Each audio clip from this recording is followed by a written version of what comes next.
지식과 즐거움을 찾아 떠나는 책여행. 안녕하십니까. 책 읽는 토끼입니다.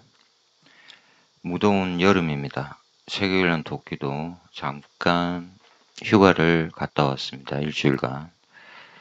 8월인데 다시 열심히 책과 영화를 읽고 감상해 볼 생각입니다. 그래서 오늘은 영화를 소개해 드리겠습니다. 2011년에 나온 영화이고 킹스피치라는 영화입니다. 워낙 유명해서 뭐 제가 따로 설명 안 해도 될 것 같고, 요 영화를 보면서 제가 읽은 책입니다. 폭격기에 달이 뜨면. 에릭 리슨이라는 분이 지은 책인데 버락 오바마와 빌 게이츠가 추천을 했네요. 2020년 최고의 책이라고 나와 있는데 추천을 제가 못하겠습니다. 책이 재미없는 건 아닌데 디테일이 너무 많아서 사실 2차 세계대전에 대한 전문적인 이해도까지 내가 올리겠다 하면 좀 읽어볼 만한데, 사실 한국인들이 뭐 유럽의 2차 세계대전에 대해서 그렇게까지 관심이 많지는 않잖아요. 그래서 너무 상세한 디테일이 많다. 그래서 책 두껍습니다. 일단 두껍고 500페이지인가 600페이지인가 되고, 그래서 읽는데 좀 고생을 할 수밖에 없는 그런 책이다. 근데 학술서는 아닌데 교양서라고 나왔는데 좀 디테일이 있다. 깊이 들어간다. 그래서 오늘은 그냥 맛보기 정도로만 이 책을 소개해 드리도록 하겠습니다. 사진 한번 보시죠. 이분을 딱 보고 이름이 떠올려셔야지 영국사, 특히 현대 영국사에 빠르게 들어갈 수 있다. 이분은 바로 빅토리아 여왕입니다. 그 유명한. 그래서 재위기간을 한번 보시죠. 1837년에서 1901년, 거의 뭐 64년, 엄청난 재위기간입니다. 이 기간 동안 왕자에 머물면서 영국을 최고의 나라, 패국이라 그러죠. 세계를 제패한 나라로 만든 여왕입니다. 해가 지지 않는 나라라는 말을 만든 그 장본이기도 하고요. 그 대영 제국 최전성기를 이끌었던 여왕이고, 이 시대, 그러니까 19세기, 정확히 영국을 빅토리아 시대라고 부릅니다. 9명의 자녀를 뒀는데 이들을 전부 유럽의 다른 왕가나 귀족 가문들과 정략 결혼을 시켰다. 그래서 유럽의 할머니라고도 불린다고 합니다. 이거 다 위키에 나와 있는 내용들입니다. 빅토리아 여왕이 요거는 조금 유념 있게 보실 필요가 있는데, 누가 결혼했냐면 작센 코브르크고타, 이거 어떻게 읽는지 모르겠지만 작센은 알 것 같죠? 독일이 통일되기 전에 대공국, 여러 공국으로 나누어져 있을 때 비스마르크가 1870년대에 독일을 통일했으니까, 그죠? 작센이라는 지역 보이시죠? 아마 그쪽인 것 같습니다. 거기 독일계의 엘버트 공과 결혼하게 됩니다. 공작 가문인데 뭐 그렇게 유명한 귀족 가문은 아니었다고 하는데 변변찮았다고 합니다. 자, 핵심은 빅토리아 여왕이 작센 지방 독일계의 귀족과 결혼했다. 자, 이제 한번 보시죠. 우리가 여기서 이제 상식으로, 교양으로 조금 알고 갈 필요가 있는 게, 영국의 왕가를 하우스 오브 윈저라고 부릅니다. 그래서 윈저 왕가, 지금의 영국 왕실을 윈저 왕가라고 부르는 거죠. 근데 이게 이 이야기는 윈저 왕가라는 것은 현대적인 의미입니다. 현대의 20세기에 들어와서 쓰여지기 시작했다. 그 연원이 여기서 나옵니다. 빅토리아 여왕이 독일계 귀족과 결혼한 것.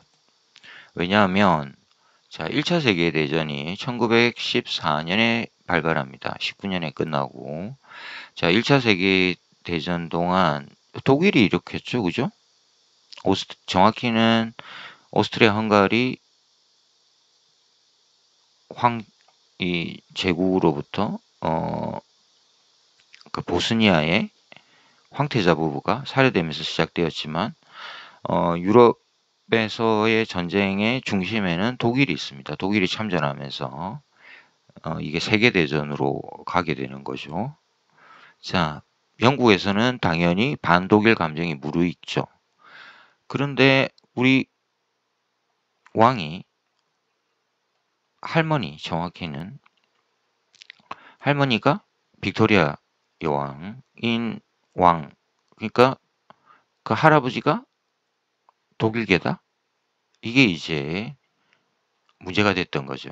그래서 1917년에 조지 5세, 오늘 킹스 스피치에 등장하는 말드드미 왕의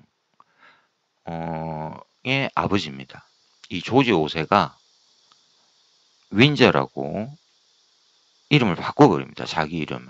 그리고 독일계에 남아있는, 그러니까 할아버지 쪽에 남아있는 그 이름들을 싹 지워버리고 이름의 가장 마지막에 이 성을 윈저라는 성을 써버립니다. 그래서 우리는 이제 독일계와는 아무런 관련이 없다.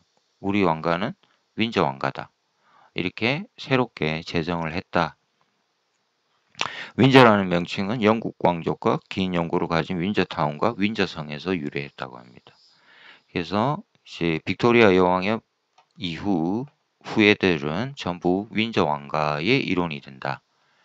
그래서 윈저 왕가다. 그래서 킹스피치라는 영화의 주인공은 조지 6세입니다. 여기 보이시죠? 이분을 중심으로 해서 이제 살펴볼 필요가 있는데, 영화에 등장하는 조지 6세 그리고 엘리자베스 왕비가 등장합니다. 굉장히 많이 등장하고 이 왕비가 조지 6세의 말드듬을 치료하는데 적극적으로 옆에서 도움을 줍니다. 자, 그리고 우리가 기억해야 될 사람이 조지 6세에는 형이 있었습니다. 차남이고 장남인 에드워드 8세가 있었다. 근데 이제 이 재위 기간을 한번 보시면 조지 6세가 1936년에서 1952년 요 시기는 1939년, 45년이라는 2차 세계대전 기간을 포함하고 있습니다. 자, 요 52년 동안 긴 시간 동안 52년까지 긴 시간 동안 왕위에 머무른 반면 에드워드 8세는 36년 1월에서 12월에 끝나버립니다. 그래서 조지 6세의 형은 재위기간이 채 1년도 되지 않았다.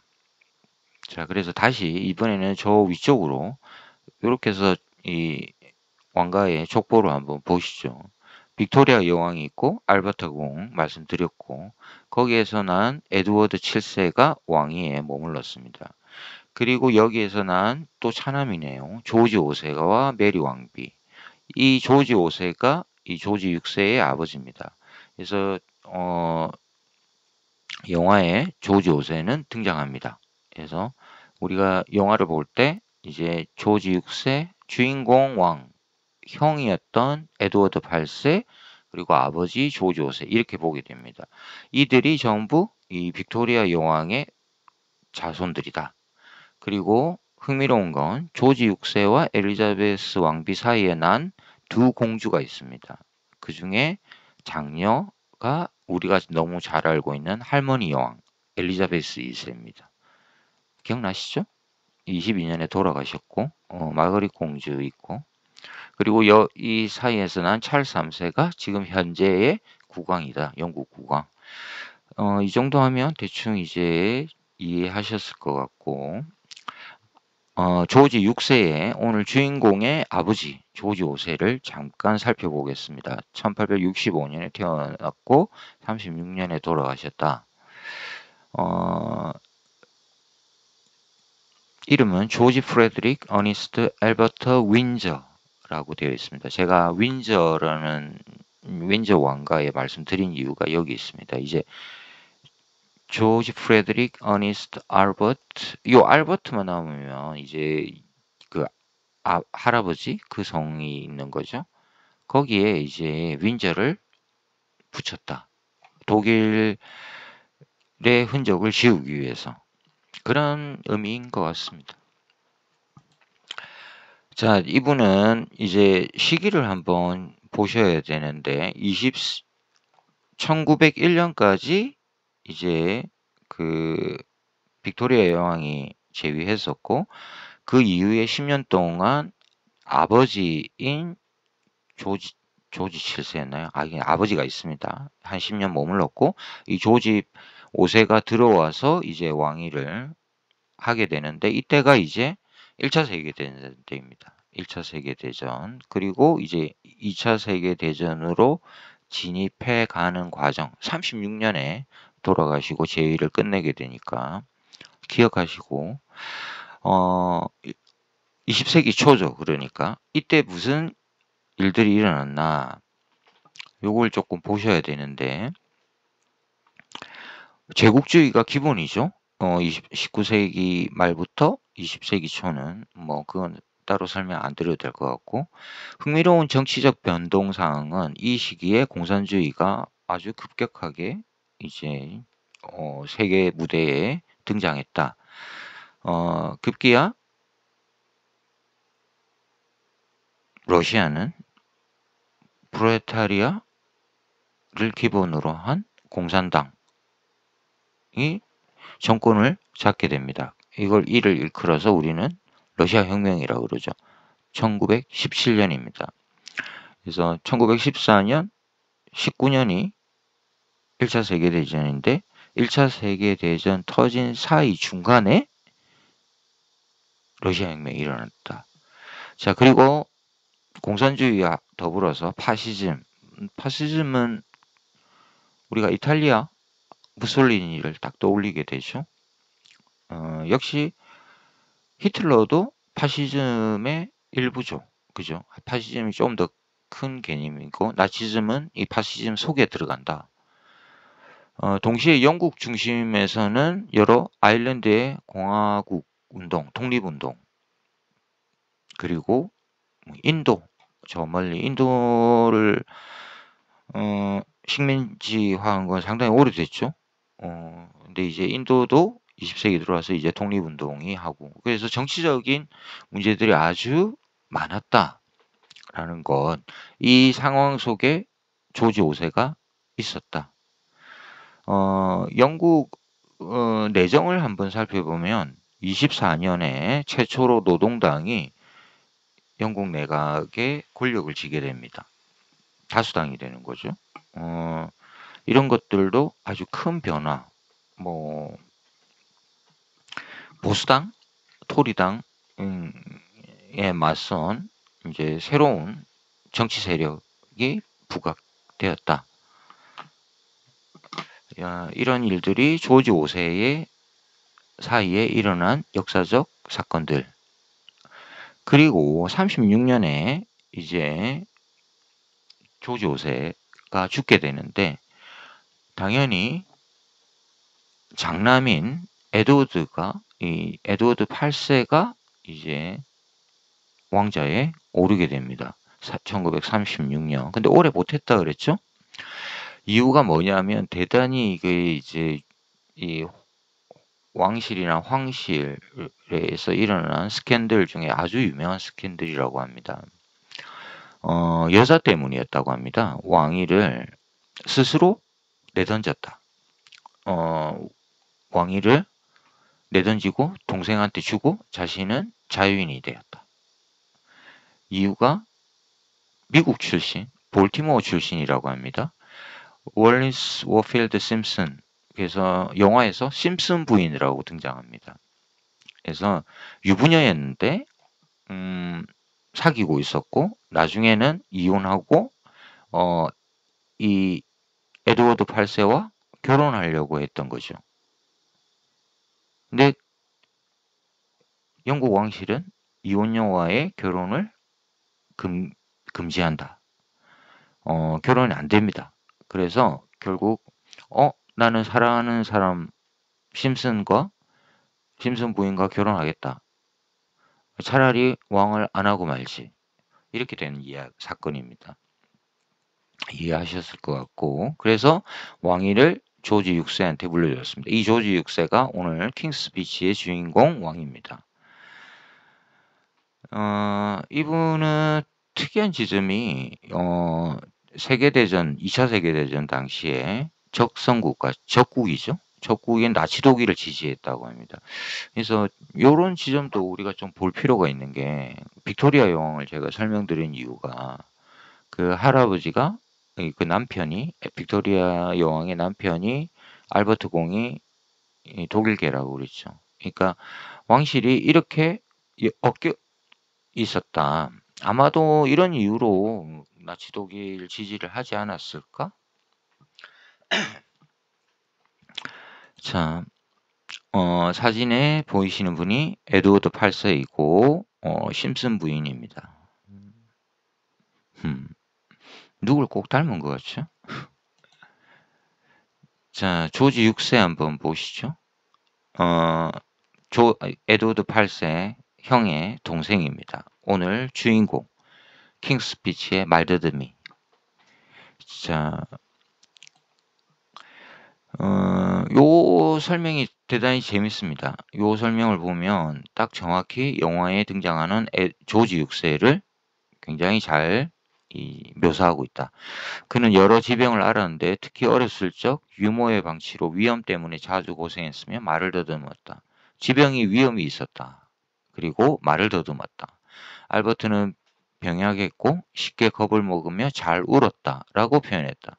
알버트는 안짱다리를 고정하기 위해 부목을 착용하였으며 선천적으로 왼손잡이였던 그는 강제로 오른손잡이로 교정받았다. 자, 우리가 영화에서 왜 이 왕은 어렸을 때부터 말더듬이가 되었을까라는 이유를 영화도 추적해주고 우리 영화를 감상하는 우리도 추적하게 되는데, 이제 거기에 이제 실타래가 되는 거죠. 안짱다리를 고치기 위해 부목을 댔다. 이게 대단히 고통스러웠다고 합니다. 성장에 방해가 되기도 하고. 그리고 타고날 때 왼손잡이였는데 아버지가 왼손 쓰지 마라. 오른손을 써라. 그래서 이런 것들이 하나의 강박으로 이 어린 왕자의 머리에 각인됩니다. 아마 이런 것들이 트라우마로, 그리고 아버지인 조지 5세가 대단히 엄격했다.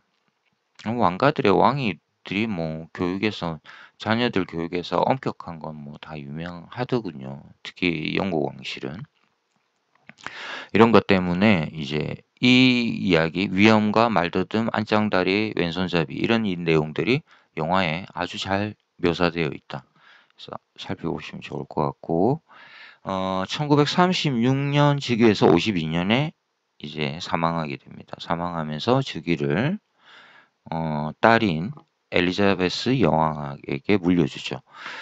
실제 조지 6세를 찍은 사진입니다. 요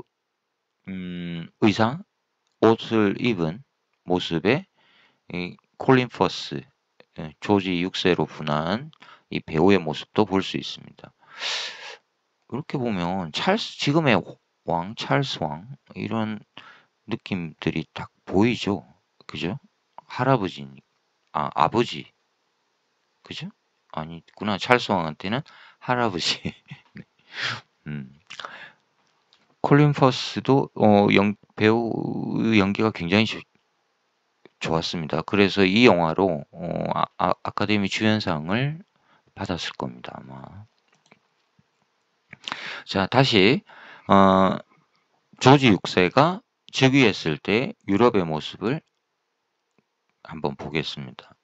그 당시에 유럽의 강자는 당연히 뭐 영국이 유럽의 강자인 건 맞습니다. 근데 이제 섬나라인 영국은 약간 떨어져 있죠. 자기 자신들도 유럽에 속한다고 했다가 자기들은 그냥 영국이다 이렇게 많이 이야기했죠. 그래서 브렉시트까지 하게 되고 요 시기에 유럽의 강자는 당연히 이 두 사람입니다. 독일의 아돌프 히틀러, 러시아의 스탈린입니다. 1917년에 러시아가 1차 세계대전 기간 동안 러시아 혁명에 성공해서 레닌이 정권을 잡게 되고 레닌이 얼마 되지 않아서 사망하게 됩니다. 그래서 결국 그 후계인 이오프 스탈린인가? 이름 잘 기억이 안 나요. 스탈린이 정권을 잡게 되고 2차 세계대전 기간 끝날 때까지 그 이후에도 꽤 오랜 기간 동안 러시아의 권력을 쥐게 된다. 자, 그래서 조지 6세 이 말더더미 왕은 이 두 상황 사이에 끼어 있다. 이렇게 보시면 됩니다. 근데 여기에 약간 함정이 있습니다. 조지 6세 영국이 독일과 최강대국인 독일과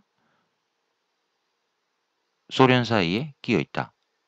근데 정확히 이야기하면 조지 6세가 아니죠. 여기에 끼어 있는 사람은 윈스턴 처칠입니다. 그죠? 영국은 입헌군주제를 취하고 내각제의 수상이 정치적 권력을 갖게 되죠. 왕은 존재하나 군림하지 않는다. 뭐 이런 말로. 그래서 정치적 권력은 없습니다. 조지 6세에게. 다만 하나의 상징적인 인물이죠. 영국을 대표하는. 자, 그래서 윈스턴 처칠. 그래서 다음 시간에 제가 윈스턴 처칠 영화를 소개하면서 이 내용을 좀 이어갈 생각입니다. 자, 영화의 한 장면으로 들어왔습니다. 흥미로운 지점은 이 말더더미 왕이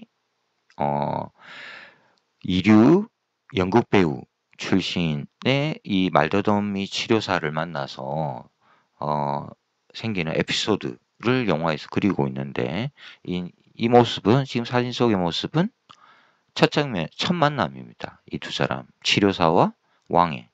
그래서 이제 여기서 이제 치료를 시켜주는데 제가 좀 흥미롭게 봤던 지점은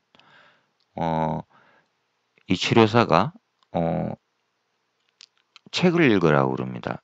책을 읽을 때는 말을 더듬지 않지 않느냐. 그러면서 권하는 책이 이 책입니다. 죽느냐 사느냐 그것이 문제로다.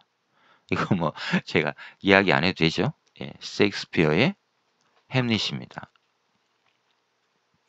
너무나 유명한 대사이고 그래서 많은 분들이 아마 이걸 영어로도 잘 알고 계실 겁니다. 한번 보죠. To be or not to be, that is the question. 이건 외워놓으면 좋습니다.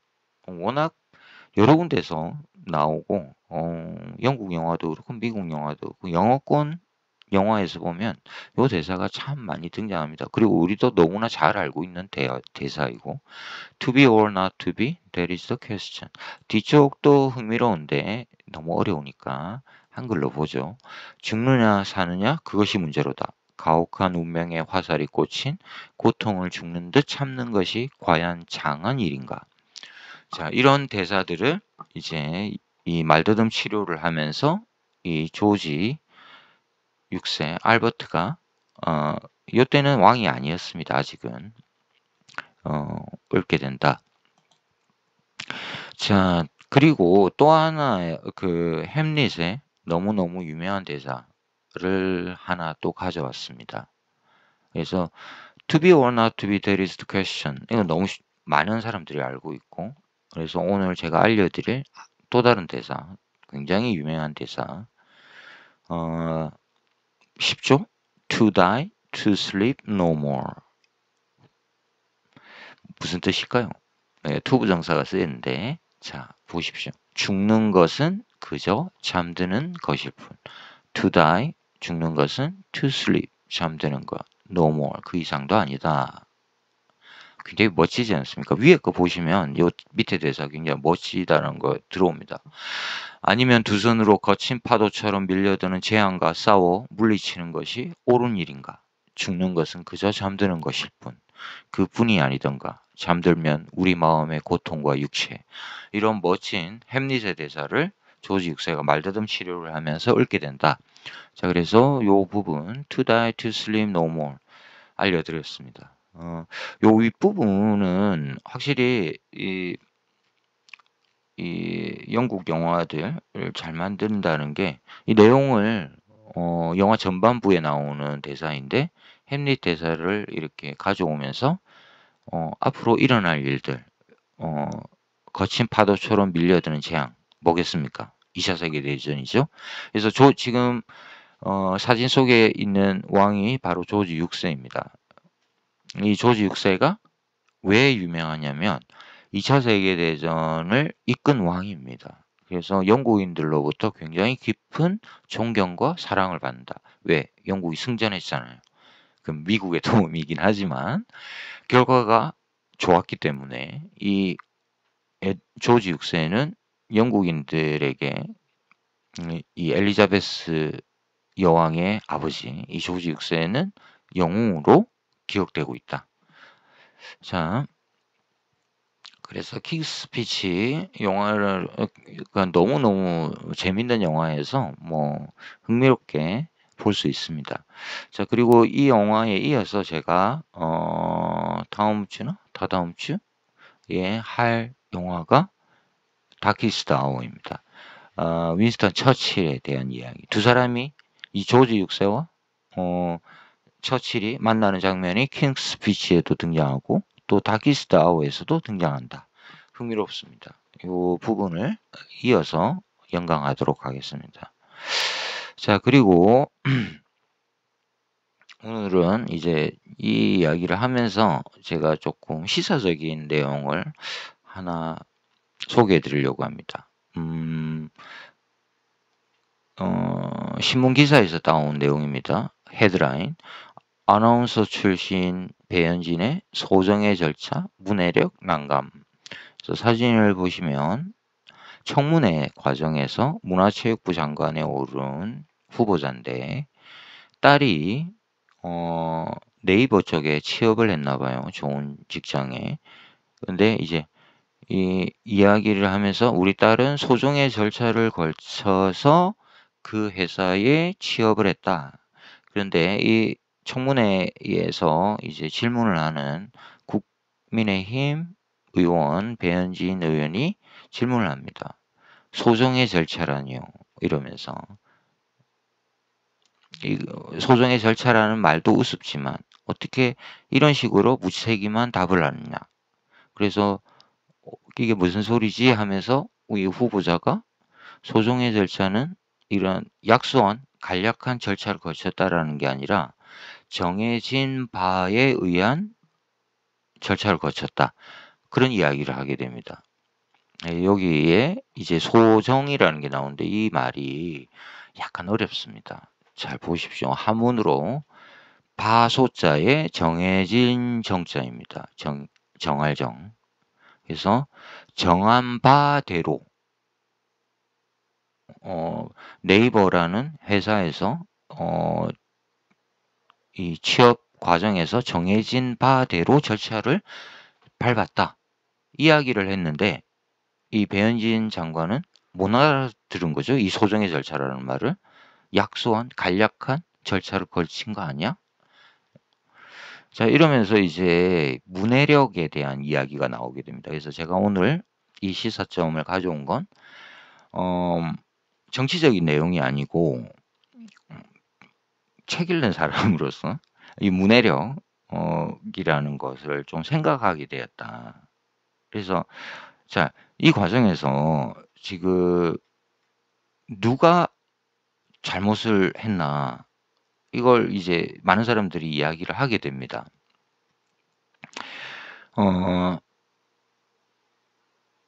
비판의 내용은 대체적으로 배현진 의원에게 문제점, 시사점이 꽂히겠죠.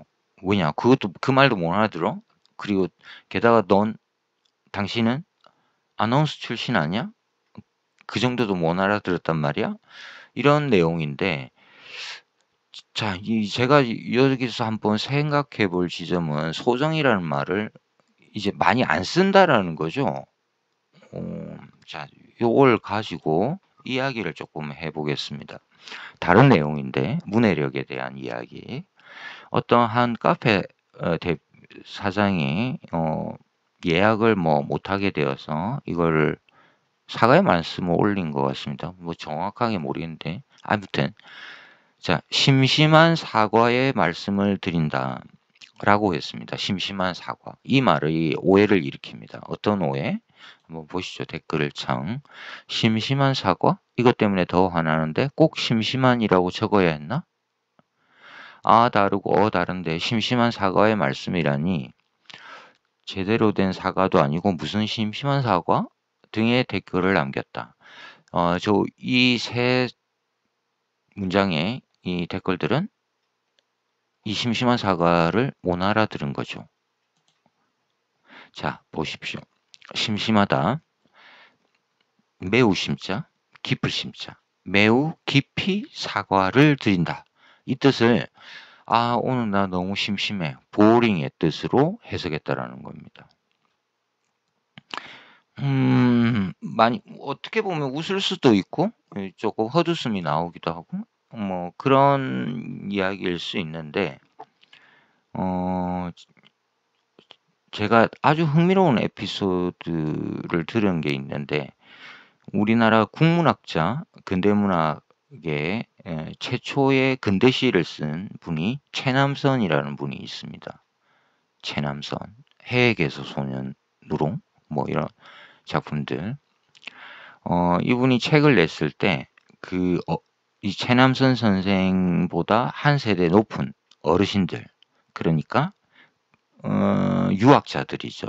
이 조선시대 후기 조선시대 마지막 유학자들은 최남선의 책을 보면서 이런 이야기를 했답니다. 그 밑에 이제 올라오는 최남선 동년배들 그 젊은 글쟁이들 책들을 읽으면서 요즘 애들은 한자를 너무 몰라 이렇게 한탄했다고 합니다. 최남선 선생이 한자를 잘 몰랐을까요? 우리가 아는 수준은 제비 안 될 겁니다. 저도 요즘 한문 공부를 하고 있는데 그 수준도 아닐 겁니다. 굉장히 많이 알았겠죠? 이제 그런 에도 불구하고 어른들로부터는 요즘 애들은 한자 너무 몰라 이런 비판을 받았다라는 거죠. 제가 여기서 말씀드리고 있는 거는 오늘 결론을 내리는 건 아니고 여러 가지 생각해 볼 시사점이 있다라는 겁니다. 언어는 결국 변해가는 것인데 많이 쓰이지 않으면 결국 그 언어는 사화됩니다. 죽는다라는 거죠. 죽는데 그 과정에서 죽기 전까지 시간이 걸리겠죠. 어떤 세대들은 그 단어를 쓰게 되고 밑에 세대들은 새로운 세대들은 그 단어를 쓰게 되지 않으면서 그 한 단어가 사라지게 되는 거겠죠. 제가 볼 때 이 심심한 사과의 말씀을 드립니다. 사실 이건 좀 심하긴 한데 이제 이런 말은 하면 오해를 사게 된다라는 거죠. 그럼 어떻게 해야 되느냐? 매우 깊은 사과의 말씀을 드립니다. 라고 쓰는 게 올바른 표현이 될 수 있다라는 이야기입니다. 소정의 절차, 그 회사에서 낸 정확한 프로세스에 따라서 했다. 그걸 다르게 순화해서 표현할 필요가 있다라는 거죠. 잘 모르겠습니다. 어느 쪽이 맞는 건지. 언어가 변해가는 과정에서는 이런 논란들이 계속 일게 된다. 그래서 제가 이런 이야기를 한번 해보겠습니다. 이 이야기와 이어서 문해력이라는 것이 어떻게 보면 지식인들의 독점적 권력일 수 있다. 지식이 많다라는 건 사용하는 단어와 어휘가 많다는 말과 같은 이야기입니다. 지식이라는 건. 거기에 대한 정확한 이해가 있다라는 거죠. 그래서 제가 한 예로 제가 지금 한 달 조금 넘게 6월 달부터 유튜브를 시작했는데 6월 말부터 지금 한 달 반 정도 돼 가고 있는데 이걸 한 강의를 제가 다룬 이 영상들과 제가 이 연관해서 강의 목표라는 거를 나는 이런 걸 목표로 이제 강의를 한다. 뭐 이런 걸 한번 써봤습니다. 근데 이걸 어떻게 쓰느냐? 보통 사람들은 잘 못 알아듣는 소위 말하는 지식인들의 글쓰기로 한번 바꿔봤습니다. 한번 보실까요? 제 강의를 앞서 영상을 보신 분들은 좀 이해하기 쉽고 지금 이 영상을 처음 보시는 분들은 전혀 이해할 수 없는 그런 글입니다. 한번 보시죠. 한나 아렌트의 악의 평범성이라는 개념이 한강의 흰에 등장한 1인칭 주인공의 내면 세계를 들여다보는 효과적인 도구로 쓰여질 수 있을까? 라는 의문을 추적해가는 동시에 1945년 폴란드 바르샤바 봉기가 이고르 스트라빈스키 무용곡 봄의 제전에서 점화된 모더니즘의 아방가르드적 시각으로 해석 가능한지 살펴보고 2차 세계대전의 종전 의미를 포스트 모던한 해체주의적 접근으로 집중 분석하는 것이 이번 책 읽는 토끼의 7월 강의의 목표이다.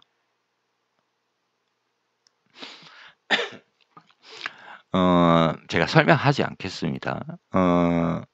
지금 제 이전 영상들을 보신 분들은 이걸 대충 이해할 수 있습니다.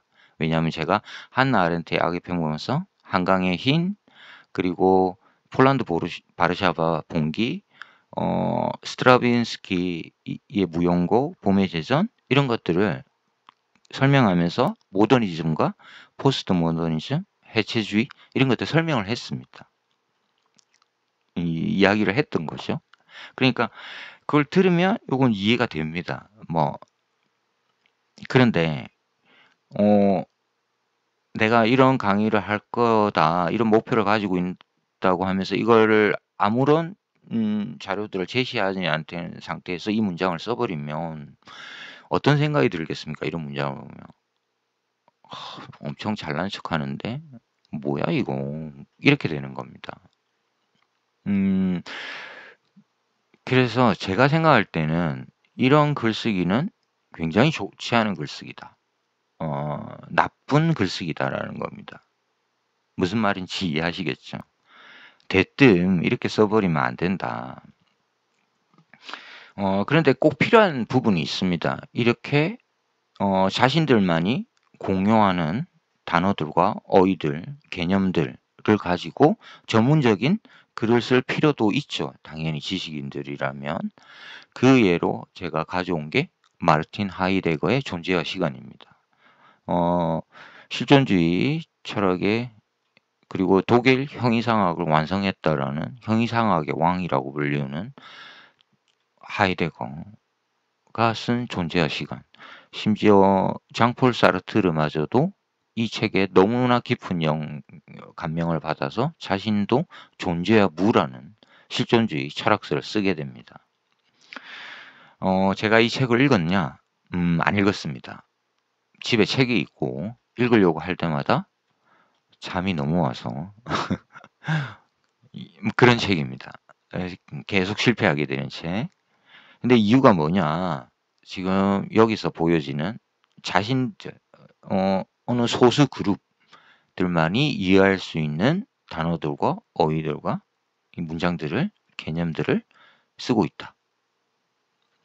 자, 존재와 시간에서는 그렇게 할 필요가 있겠죠.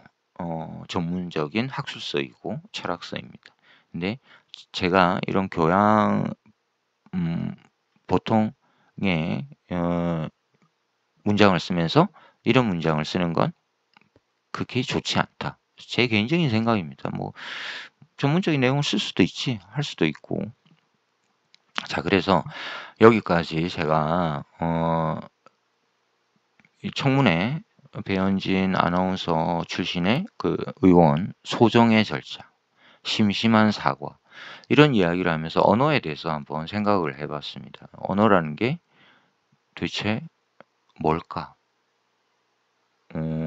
죽은 언어는 뭐고 살아있는 언어는 뭐고 우리는 무엇을 선택해야 되는가? 이런 것들을 한번 같이 생각해 봤습니다.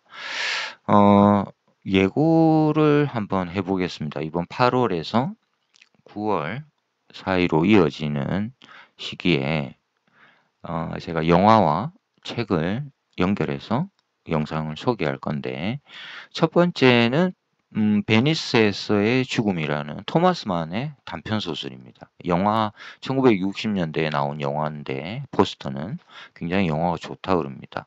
그래서 영화도 한번 보시고 단편 소설이어서 토마스 만 굉장히 재밌는 작가입니다. 독일적인 그런 느낌이 확 밀려 들어오는 재밌는 책입니다. 그래서 소설과 영화를 연결해서 볼 예정이고 피와 뼈는 최근에 본 영화인데 제1교포 오사카로 제주도에서 오사카로 넘어간 한국인들 제1교포들의 삶을 그린 영화입니다. 여기에 일본에서 너무너무 유명한 배우들이 많이 등장합니다.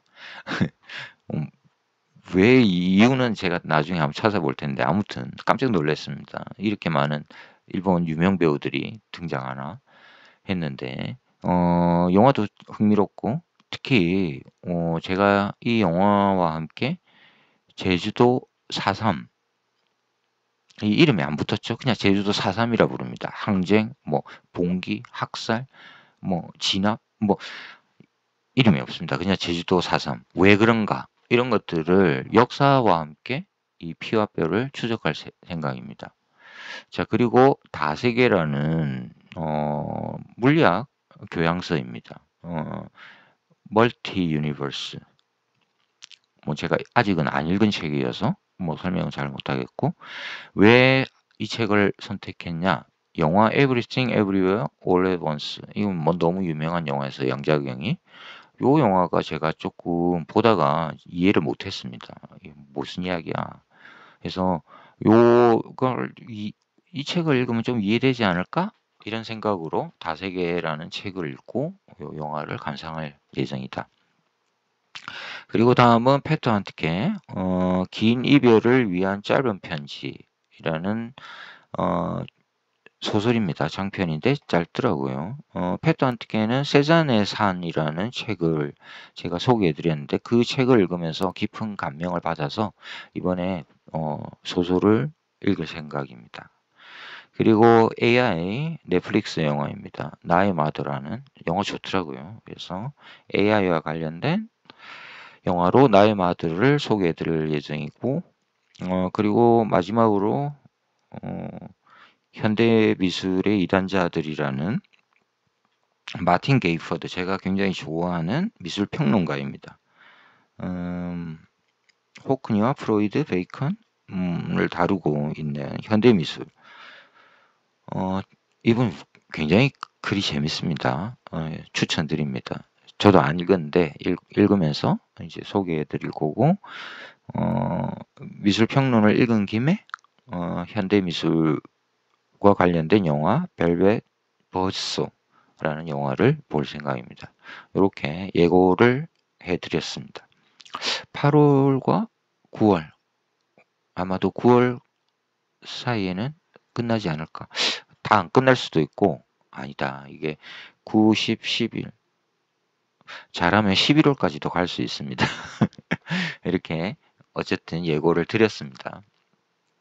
자, 그래서 오늘 이 폭격기에 발이 뜨면 이란 책을 잠깐 소개해 드리겠습니다. 시간 많이 됐네요, 벌써. 자, 1915년 처음 1차 세계대전 때 독일이 영국 본토를 공습했다. 비행기로 폭탄을 터뜨렸다. 그 이후에 이제 2차 세계대전이 점점 다가오고 있습니다. 조지 6세 말드더미 왕이 왜 중요하냐 영화에서 2차 세계대전을 승리로 이끈 영국의 왕이다. 국민들에게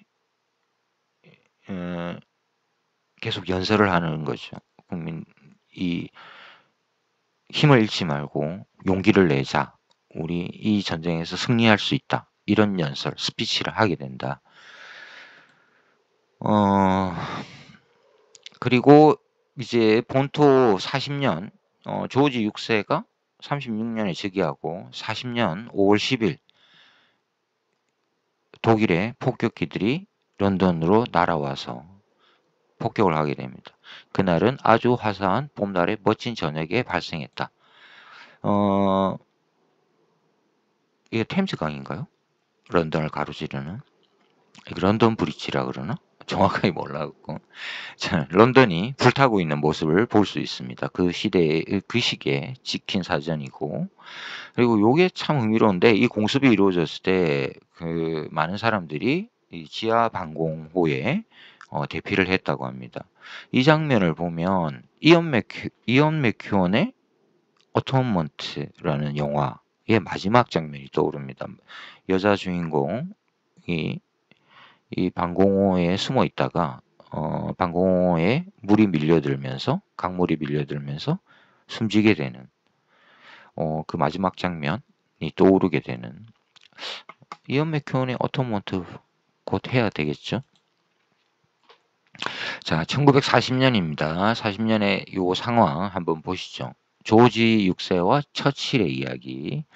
차들이 영국 정부 청사들이 모여있는 화이트홀과 버킹엄궁 사이로 난 대로 더모어를 따라 질주했다. 조지 6세와 엘리자베스 왕비가 거주하는 궁전이 저 멀리 길이 끝나는 곳에 보였다. 5월 10일 금요일 이른 저녁이었다.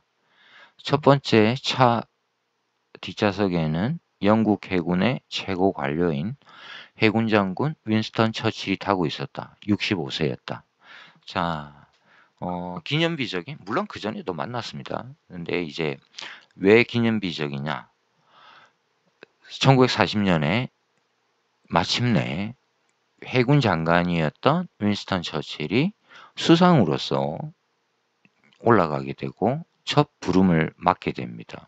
예.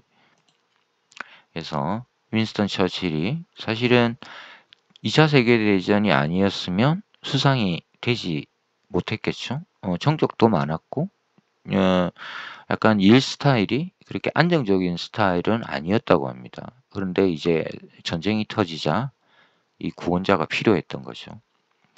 자, 요 부분도 책에서 나온 부분인데 흥미롭습니다. 처칠은 궁전으로 들어갔다. 44세 조지 왕은 통치 4년째였다. 안장다리에 살짝 튀어나온 아랫입술과 커다란 귀에 말을 심하게 더듬는 그는 연약해 보이는 인상이어서 그가 호출한 상대와는 여러 면에서 대조적이었다. 처칠은 국왕보다 키가 8cm 작았지만 체구는 훨씬 컸다. 왕은 늘 처칠을 경계했다. 자, 조지 6세와 처칠이 만나는 장면. 처칠 키가 작았다고 합니다. 사진 한번 보시죠.